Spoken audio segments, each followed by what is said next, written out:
Sœur Sarah, je te donne cette alliance comme signe de mon amour et de ma fidélité. Je te promets de t'aimer, de te respecter et de te rester fidèle. Veux-tu m'épouser? Oui, je le veux. Je t'aime. Moi aussi, pour toujours. Deutéronome 5:9, tu ne te prosterneras point devant elles, et tu ne les serviras point. Pour nous, nos vidéos sont un moyen d'évangélisation. Elles servent à avertir, à corriger et à ôter de ces messages. Tout ce qui n'est pas conforme à la parole de Dieu. Les frères ramassent les esprits hollywoodiens et veulent infiltrer ça dans ce glorieux message. Ce sont de petits esprits et nous les mettons en pièces.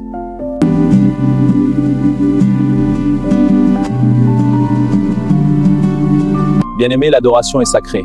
On ne prêche pas la parole de Dieu avec un chapeau sur la tête et l'on ne chante pas non plus avec un chapeau. Car le culte et l'adoration exigent respect, révérence et ordre devant Dieu. Nous avons besoin des adorateurs. Mais Jésus-Christ lui-même qui a déclaré que les vrais adorateurs adoreraient le Père en esprit et en vérité. On ne chante pas pour Dieu comme on chante pour le monde. L'adoration exige la révérence. Si tu ne connaissais pas ça, change-toi et ne le fais plus, cher chantre. Même dans les traditions, quand on salue une grande personne, on enlève le chapeau.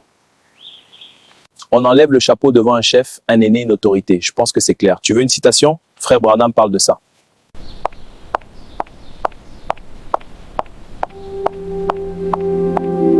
Ici, on ne vous juge point, mais on vous rappelle juste la parole. Romains 12:2, ne vous conformez pas au siècle présent, mais soyez transformés par le renouvellement de l'intelligence. Ne vous conformez pas au siècle présent signifie ne suivez pas les habitudes, valeurs ou pratiques mondaines qui sont contraires à Dieu.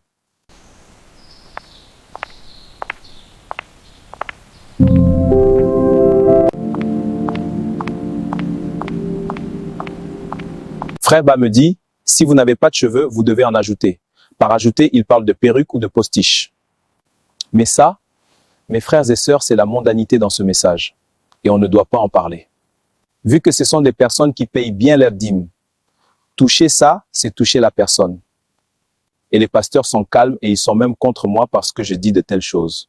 Dieu va vous juger un jour. Apocalypse 2:7. Que celui qui a des oreilles entende ce que l'Esprit dit aux églises.